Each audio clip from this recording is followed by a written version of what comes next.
हम लोग अक्सर कहानियों में सुनते हैं कि इंसानों ने जानवरों के लिए ये किया, इंसानों ने जानवरों के लिए वो किया, लेकिन कई जगह जानवर इंसानों के लिए ऐसा काम कर जाते हैं जो इंसानियत से बढ़कर होता है। ये कहानी भी एक ऐसे जानवर की है। एक बार की बात है, सोलनपुर नाम के गांव में रानी नाम की औरत रहती थी। रानी बहुत ही अच्छी और नेक औरत थी। रानी जितनी नेक थी, उसका पति नरेश उतना ही बदमाश और अय्याश था। रानी खाना बहुत अच्छा बनाती थी। एक दिन रानी नरेश का खाना लेकर खेत पर जा रही होती है, तभी उसे एक कुत्ते का बच्चा दिखता है। वो बहुत ही बुरी तरह से घायल होता है और जोर जोर से रो रहा होता है।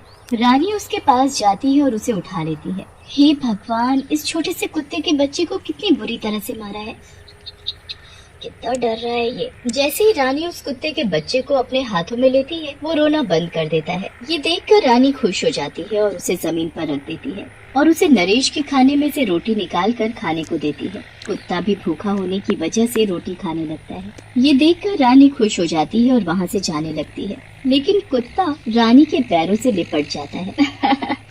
लगता है कि अब मेरे साथ ही जाएगा, चल मेरे साथ। रानी फिर रोटी लेकर नरेश के पास खेतों में जाती है। कुत्ते का बच्चा भी उसके पीछे पीछे वहाँ चला जाता है। रानी नरेश को रास्ते की सारी बात बताती है, जिसे सुनकर नरेश को गुस्सा आ जाता है और वो रानी को डांटते हुए बोलता है, इस कचरे को मेरे घर में मत लाना, बिल्कुल मुझे कुत्ते नहीं पसंद है, और ऊपर से मेरे हिस्से की रोटी भी उसे दे दी। ऐसा कहकर नरेश कुत्ते के बच्चे को जोर से लात मारता है। कुत्ता दूर जा गिरता है और वहाँ से चला जाता है। रानी डर के मारे नरेश से कुछ नहीं बोलती। उसी रात रानी को किसी जानवर के रोने की आवाज सुनाई देती है। रानी घर के बाहर निकलकर देखती है, वही कुत्ते का बच्चा उसके दरवाजे पर बैठा होता है। रानी उसे गोद में उठा लेती है। अरे बाबू, तू यहाँ भी चला आया, लेकिन मेरे पति तुझे पसंद नहीं करते, वो तुझे मारेंगे, तू यहाँ से चला जा। लेकिन वो कुत्ता वहाँ से नहीं जाता और रानी के पैरों में लेट जाता है। रानी कुत्ते के प्यार को देखकर अपने घर के सामने एक छोटा सा घर बना देती है और वहीं छोड़ देती है। धीरे धीरे समय बीतता जाता है। रानी भी माँ बनने वाली होती है। कुत्ते का बच्चा भी बड़ा हो जाता है। रानी उसका नाम रैम्बो रख देती है। एक दिन नरेश घर पर आता है। तुमने शराब पी है, तुम्हें पता है ना मुझे ये सब पसंद नहीं।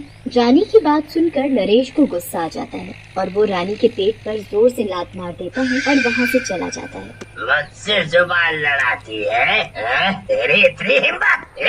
लात लगते ही रानी नीचे गिर जाती है और बेहोश हो जाती है। रैम्बो ये सब घर के बाहर से देख रहा होता है। नरेश के बाहर जाते ही वो रानी के पास आता है और जोर जोर से भौंकने लग जाता है। रैम्बो का भौंकना सुनकर गांव वाले वहां आ जाते हैं और रानी को डॉक्टर के पास ले जाते हैं। रानी की हालत देखकर डॉक्टर परेशान हो जाता है। ओह माय गॉड, इसकी हालत तो बेहद खराब है, पता नहीं बचेगी भी या नहीं।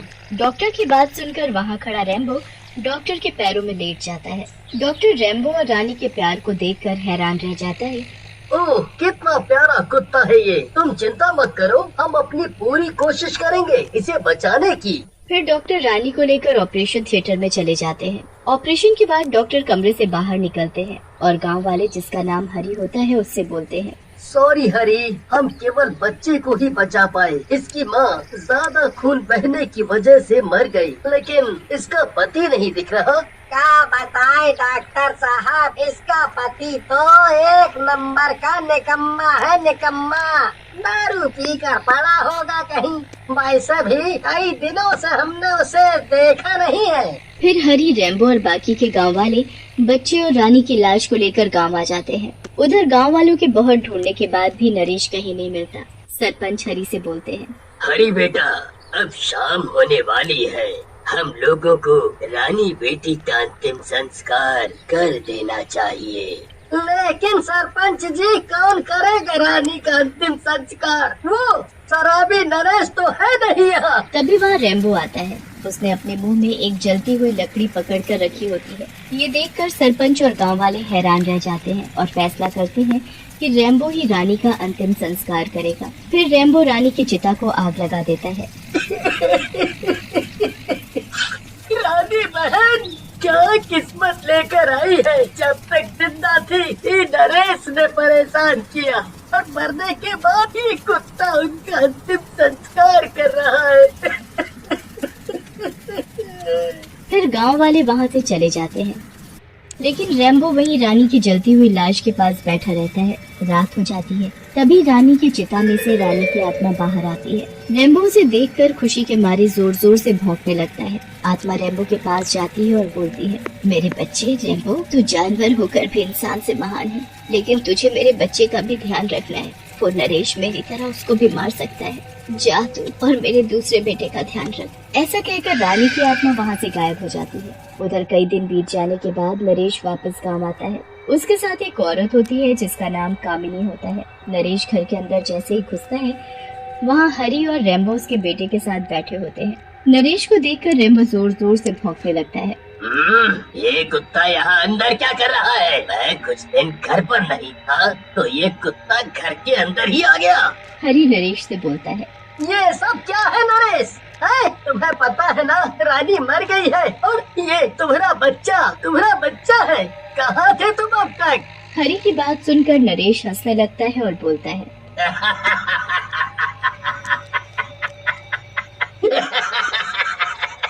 अरे बीवी मेरी मरी है, तुम क्यों दुखी हो? अच्छा हुआ मर गई। मैं तो वैसे ही अपनी कामिनी से शादी करने वाला था और ये पता नहीं किसका बच्चा है। कहीं हरी तुम ही तो इसके पिता नहीं है?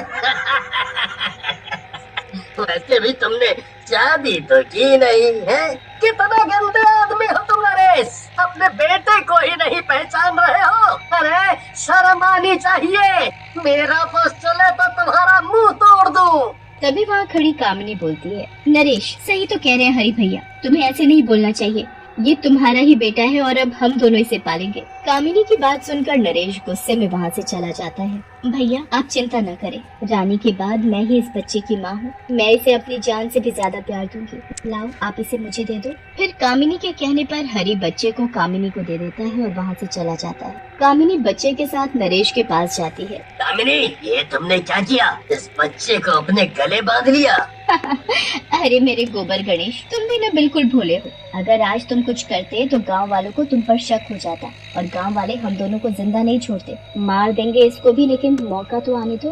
फिर कामिनी और नरेश बच्चे को पालने लगते हैं। रेम्बो भी नरेश के घर के बाहर बैठकर हमेशा कामिनी और नरेश की हरकतों पर नजर रखने लग जाता है। एक रात नरेश और कामिनी बच्चे को मारने की योजना बनाते हैं।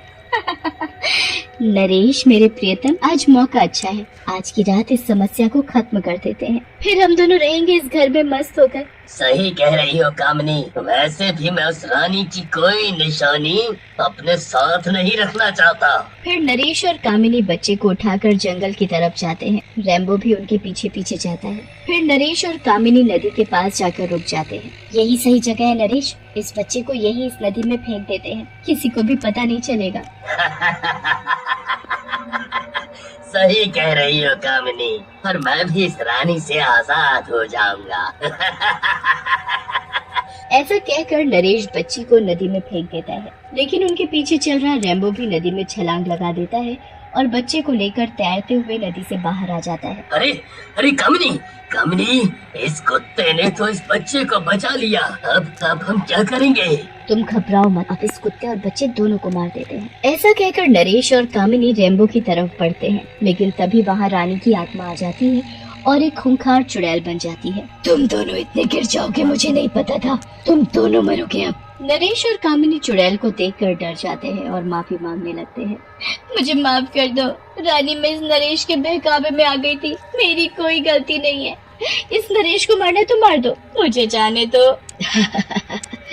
देखा नरेश, इस औरत की वजह से तुमने मुझे मारा और अपने बेटे को भी मारना चाहा, लेकिन आज यही तुम्हें मरवाना चाह रही है। नरेश ये सब देखकर गुस्से में कामिनी की ओर बढ़ता है और उसका गला दबाकर उसे भी मार डालता है और चुड़ैल के पास जाकर बोलता है, मुझे जाने दो रानी, गलती हो गई मुझसे। अगर तुम मुझे मार दोगी तो हमारे बेटे को कौन पालेगा?